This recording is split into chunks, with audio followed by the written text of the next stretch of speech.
What is poppin', you guys? Your girl Queen, and I'm back with another video.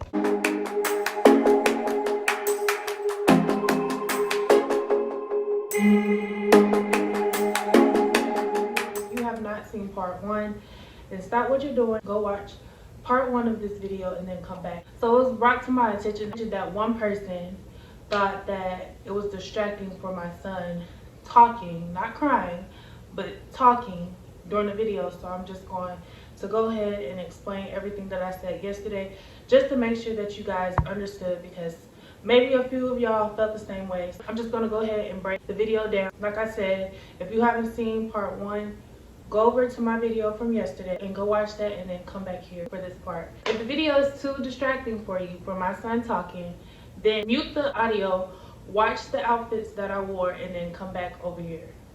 Simple. Yesterday, basically, what I did was show you guys the basics of 3 good outfits to wear. So my first outfit was sweats and then like a crew neck sweater. Very loose, you know, everything was pretty much loose.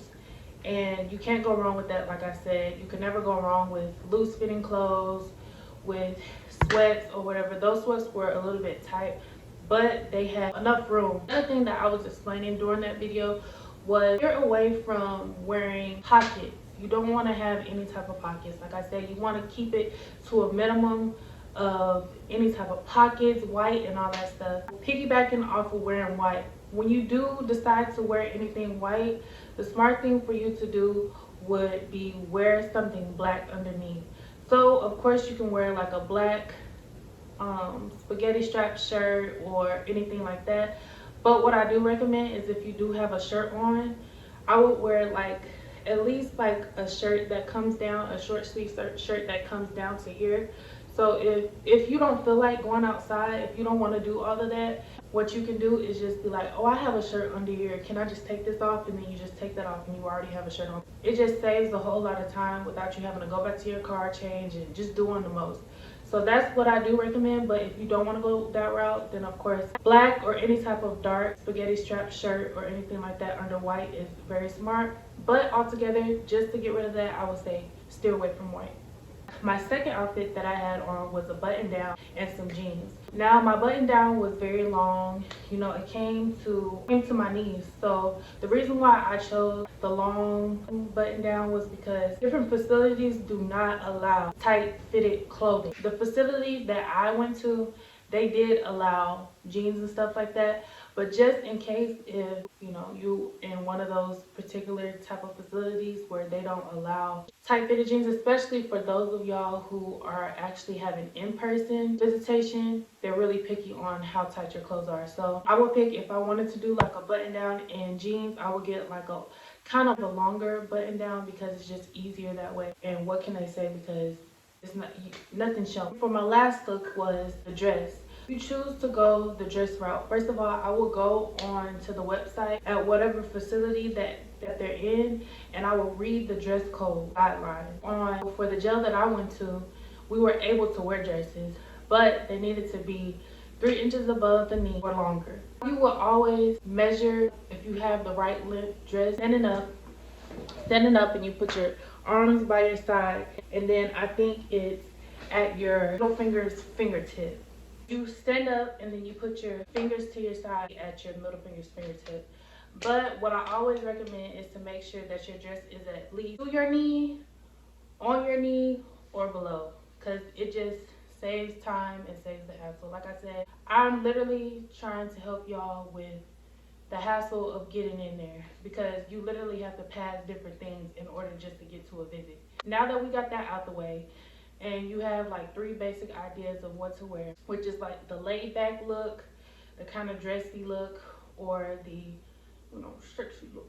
The last thing that I was passing to you guys was just making sure that you know what to bring when you come in. So a young lady did ask me in the comments if it was okay to bring a phone. Now I believe it will be okay to bring your phone, because I'm pretty sure they will have some place for you to set your phone down until you're done with your visit. But like I said, you want to minimize every hassle, because you don't know if they'll be like, take it back to the car, which I don't see why they would say take it back to the car.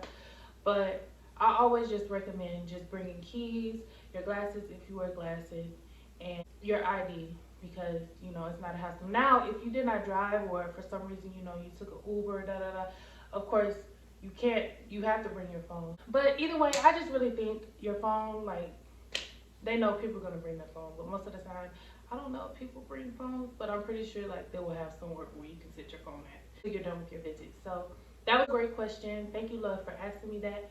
Don't be a stranger. That's basically it. So after you have, oh, another thing that I also passed was making sure that you have the same information that you give them should be the same information that's on your ID. So if you've moved and your ID says a different address, it does not matter. You want to give them that address, because they're basically taking the information that you give them and looking at your ID and matching your information there.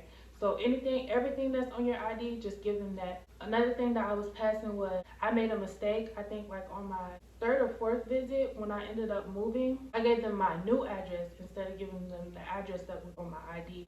Thank God that I was cool with the security guard, and she changed it for me and was like, next time just make sure that you know, still have my visit and everything. But everybody will not have that privilege. You might get somebody who don't want to be at work that day, or somebody who's just having a bad day, and they might be like, well, you need to come back just because of that. So just make sure that you understand whatever's on your ID, that's what you do when you call and make your visit. If you don't know how to call and make your visit, all you do is, let's say you've never called up to a jail, you don't know how to get in contact with nobody, all you do is Google. Just like you Google how to go to restaurants and stuff like that, you just Google the facility that they're at, and then you call, and then it's going to give you different lines of where you want to go. So let's say visitation is number 3. You're going to call number 3. The lady or the male is going to answer the phone, and then you're going to give them your information, and then boom, they're going to give you a time and date. You're going to agree to the time and date. Please remember the time and date. Remember the time and date, y'all. Then your visit's going to come, see them, and everything's going to be perfect. It's to make sure that you guys are at least 15 minutes early. And the reason why I say 15 minutes early is because, one, when I tell you guys to always have at least 3 pair of backup clothes, if you are unsure of what you have on, please make sure you have at least 3 pairs of backup clothes. And the reason why I say be 15 minutes prior is because when you get there, you're already signed in, you're already getting in.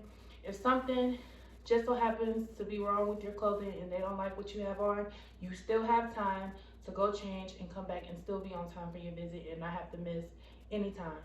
So I think that's it, y'all. And I thank you guys so much for supporting.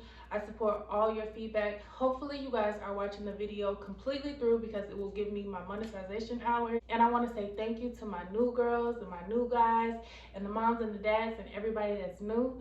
And also to my family, I want to tell you guys, thank you guys so much for your support, your continuous support.